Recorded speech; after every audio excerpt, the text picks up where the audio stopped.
जीते हुए एक ऐसी विरासत छोड़ी जो लोगों को प्रेरित करती है। नेपाल के एक छोटे से गांव में जन्मे विवेक का सपना बड़ा था। वह अपनी मेहनत और लगन से अमेरिका पहुंचे, जहां उन्होंने यूनिवर्सिटी ऑफ जॉर्जिया में फिजिक्स और एस्ट्रोनॉमी में पीएचडी की पढ़ाई शुरू की। सफलता की ऊंचाइयों को छूने वाले विवेक और उनकी पत्नी एक परफेक्ट कपल के रूप में जाने जाते थे। उनकी इंस्टाग्राम पर साझा की गई तस्वीरें और वीडियो उनकी प्यार भरी जिंदगी की झलक देते थे। लेकिन किसे पता था कि यह हंसती खेलती जोड़ी जल्द ही एक ऐसी त्रासदी का सामना करेगी जो उनकी जिंदगी को हमेशा के लिए बदल देगी। सब कुछ सामान्य लग रहा था, लेकिन विवेक के जीवन में एक बदलाव धीरे धीरे दस्तक दे रहा था। शुरुआत में उन्हें सिर दर्द होता था, जो आम बात लगती थी, लेकिन समय के साथ यह सिरदर्द बढ़ने लगा। कभी कभी वह थकान महसूस करते, ध्यान केंद्रित करने में समस्या होती और उनकी याददाश्त कमजोर होने लगी। उन्होंने इसे काम का प्रेशर समझकर नजरअंदाज कर दिया, लेकिन जब लक्षण बढ़ने लगे तो उन्होंने डॉक्टर से संपर्क किया। सृजना और विवेक की मुलाकात नेपाल में हुई थी। दोनों का रिश्ता प्यार, समझदारी और आपसी सम्मान पर आधारित था। जब विवेक अमेरिका गए और अपने सपनों को पूरा करने के लिए फिजिक्स और एस्ट्रोनॉमी में पीएचडी की पढ़ाई शुरू की, तो सृजना ने उन्हें हर कदम पर सपोर्ट किया।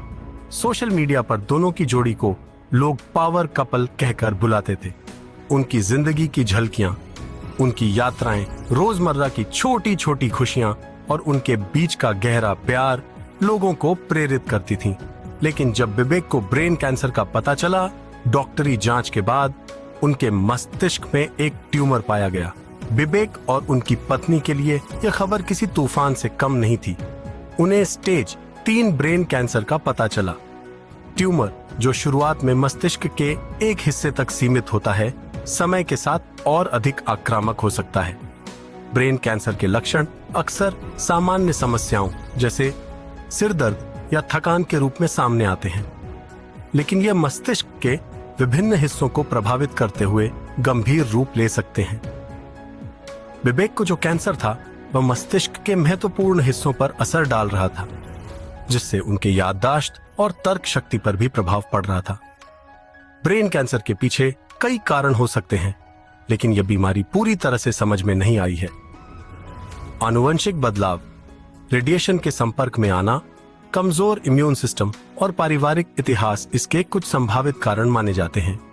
हालांकि विवेक के मामले में डॉक्टरों को इसका सटीक कारण पता नहीं चला।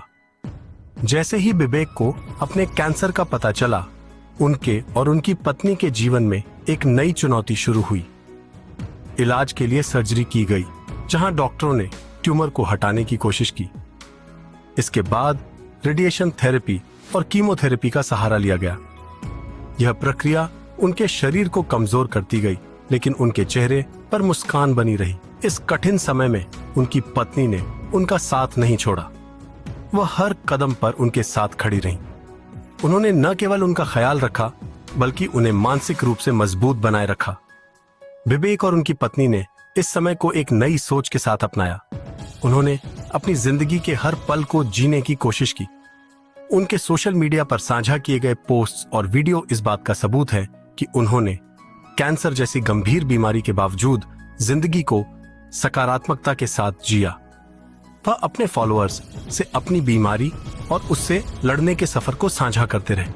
उनका उद्देश्य न केवल अपनी कहानी बताना था, बल्कि दूसरों को यह संदेश देना था कि चाहे जिंदगी कितनी भी कठिन क्यों ना हो, उम्मीद कभी नहीं छोड़नी चाहिए। लेकिन ब्रेन कैंसर एक ऐसी बीमारी है जो समय के साथ और भी ज्यादा आक्रामक हो जाती है। स्टेज 3 के कैंसर में ट्यूमर तेजी से बढ़ता है और मस्तिष्क के अन्य हिस्सों को प्रभावित करता है। विवेक के इलाज के बावजूद उनकी हालत धीरे धीरे बिगड़ने लगी। उनकी पत्नी, जो खुद एक मशहूर सोशल मीडिया स्टार थीं, ने इस कठिन समय में विवेक का सहारा बनकर एक मिसाल पेश की। उन्होंने अपनी जिंदगी को एक मिशन के रूप में देखा, विवेक के हर पल को खास बनाना और उनकी कहानी को दुनिया के साथ साझा करना। इस सफर ने उन्हें बहुत कुछ सिखाया। विवेक ने हमें दिखाया कि बीमारी से लड़ाई सिर्फ शारीरिक नहीं, बल्कि मानसिक और भावनात्मक भी होती है। उन्होंने हमें यह भी सिखाया कि किसी भी कठिन समय में अपने प्रियजनों का समर्थन सबसे बड़ा हथियार होता है। 19 दिसंबर 2024 को विवेक ने अपनी आखिरी सांस ली। वह केवल 32 साल के थे। उनकी मौत ने न केवल उनके परिवार बल्कि उनके फॉलोअर्स को भी गहरे सदमे में डाल दिया, लेकिन उनकी कहानी आज भी लोगों को प्रेरित करती है।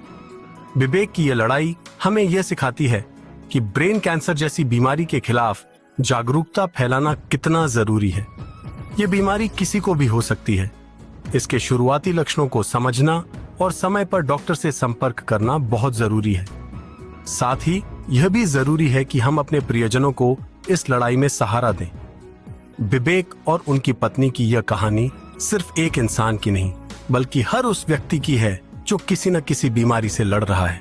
यह कहानी हमें बताती है कि जिंदगी चाहे कितनी भी कठिन क्यों न हो, हमें हर पल को पूरी तरह से जीना चाहिए।